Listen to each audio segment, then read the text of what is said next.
Hi there, this is Johnny Miller from Point Blank Online Music School. I'm back once more to show you some tricks and production techniques using Ableton Live 8 and sounds and samples from clickproduce.com. And tonight I'm working on a track. I wanted to do something like a kind of dance, like a classic kind of sounding dance track with some vocals. And Loop Masters have recently released a really cool pack of samples called Iconical Vocal Acapellas Volume 1, and this is perfect for what I'm trying to do here. What we've got, if I just go into this sound pack, we've got 7 different tracks, essentially 7 different songs, and these have all been freshly recorded exclusively for this pack, all royalty free, so you can use them either in little snippets, in little sections, or you can use the whole song in your productions if you choose to do that. And that's what I'm doing here. I've taken one of these folders, and if I just play some of these parts, we've got a set of vocals covering verses, choruses, and this is across, again, 7 tracks.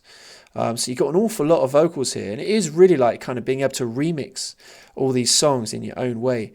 It's a really, really cool product. I've used the Circles one, and there are some nice vocals in here, and you'll notice that we've got essentially the same thing twice. We've got one without any effects, and if I just play this, and if I just play the same sample now, which is one below it with a W, that stands for wet. So this one's got effects on it. You might be able to hear the reverb on there. Let's listen to some of these other ones. So this is your kind of verse, and this is the dry version, and we got the same thing but with effects. Like a circle, no beginning. Can't you show me how to break in? So in many ways these are ready to go. You can just drag in the vocals with the effects on them, and they'll sound amazing straight away. I'm using the dry vocals because I kind of like to put my own effects on vocal samples or vocal tracks when I'm producing my music, and it's really good they've included those dry vocals in there. Now this set literally contains some of those elements, and I've actually got all the vocals from this section, from this particular folder, the Circles folder, in this set. And I've put in here a little drum beat just using one of the built-in Ableton drum rack kits, the classic 909 kit. And I've made a little bass line using an analog device. And I'm going to show you how to put together a little lead synth using analog, and how I've kind of based the key of the bass and the key of the lead around the vocal based on the information that's given. I'm going to program it and show you how to create a really nice little plucky lead sound using the analog synth in Ableton. So these vocal clips I literally just dragged in from the browser, directly from the original folder, straight into arrangement view. I know they're recorded at 128 BPM, so that's what I've set Ableton's clock at. And the nice thing about these vocals is there's nothing to do. I can just literally throw them in there and then start cutting up certain sections, looping certain sections, and then when I feel I'm ready, adding my own effects. Now the drum beat, like I say, is just a 909 kit, and that's just one of the ready to go default drum rack kits that you find in Ableton. And for the bass part, what I've done here, I've programmed some MIDI clips, all just a single note to start with, and then I've kind of expanded on that as the track progresses. I'll play you that in a moment. But here we're just working on C#2, and if I just turn the track on so we can hear it, there we go. Now I've kept it at that note simply because I know that's the key of the vocals. You can see there it's 128 C#, so all the music I've worked around C# here, including the bass. And I've just gone for a simple kind of pedal bass style, offbeat pattern for the bass note here. If I just open up the loop brace, cycle a longer section of the track, you can hear how I've expanded that bass part. Here at the end of this clip, just dropping down a few notes.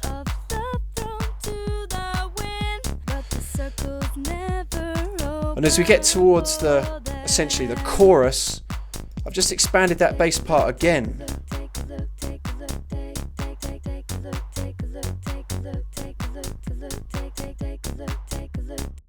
Now what I want to do is add an analog lead part to this. I'm just going to create a MIDI clip, and a kind of shortcut, a good way to do this is to highlight a region on the timeline. And again, I've got analog here ready to go. I've got the default analog device. In fact, what I'll do, I've played with that a little bit. What I'll do, I'll load a default analog device in and just do this from the top. There we go. So there's a default analog device. And back on the timeline, I've highlighted a little region of the timeline. I'm just going to right click and insert MIDI clip.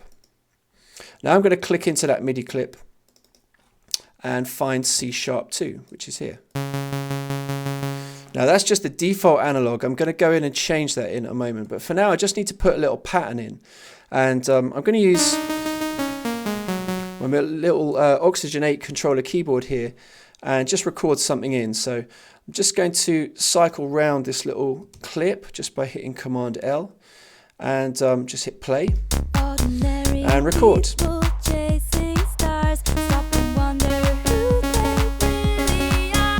So there we go, I had a few notes. I actually played the wrong note in there. So let's get rid of that. And let's take this stuff, and I'm just going to cycle round that 2 bars there and crop. So that's what I recorded in. Now I just need to clean this up. As you can see, there's a little bit of discrepancy there in terms of where the note starts. So I'm just going to select all and quantize. Also, I played it too high up the register. I need to take that down to C2 sharp. There we are.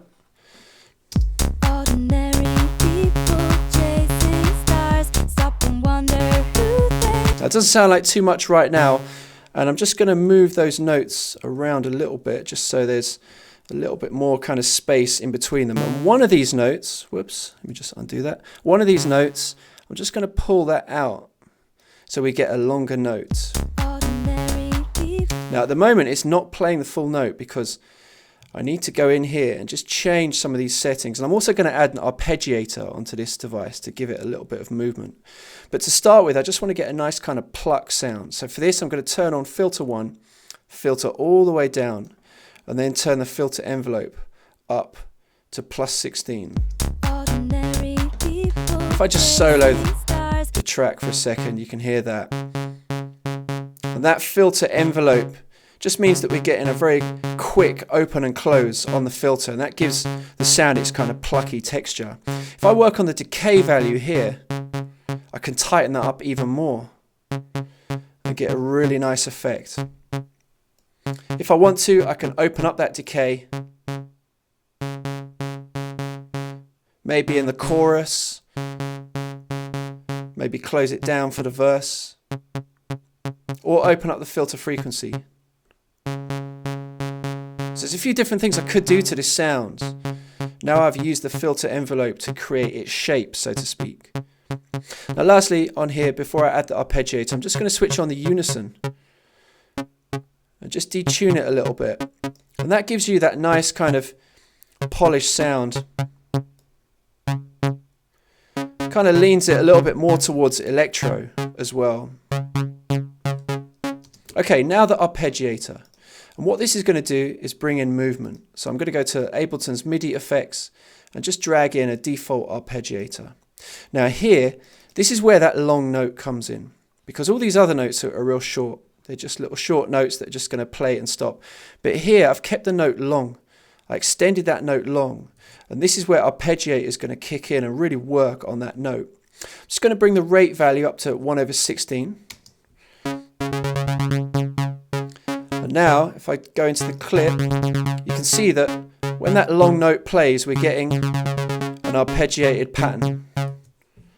Now all I need to do is get some melody movement. So I'm just going to bring the steps up to 2.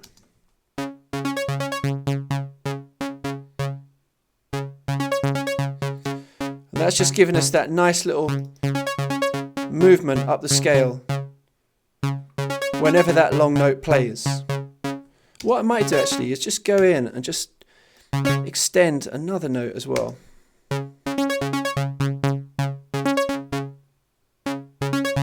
sounds nice. So let's put that in now with the bass. And the beat.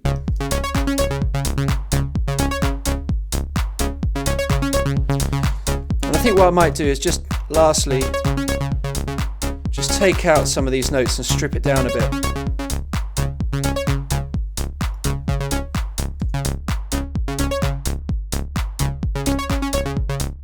So that's my analog lead, and if I wanted to I could add some effects. I think I've got, no, I haven't got any effects on this yet. Let's just load in a delay just to give it a tiny little bit of polish. I'm going to load this onto one of the returns.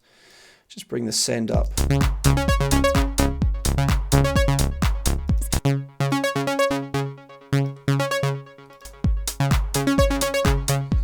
And that's my lead.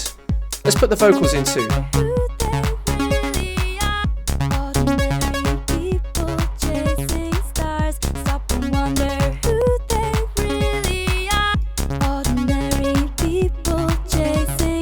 So I've just put the delay on the vocal.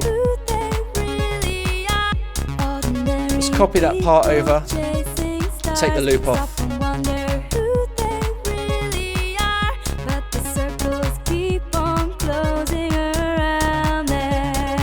So there's my analog lead.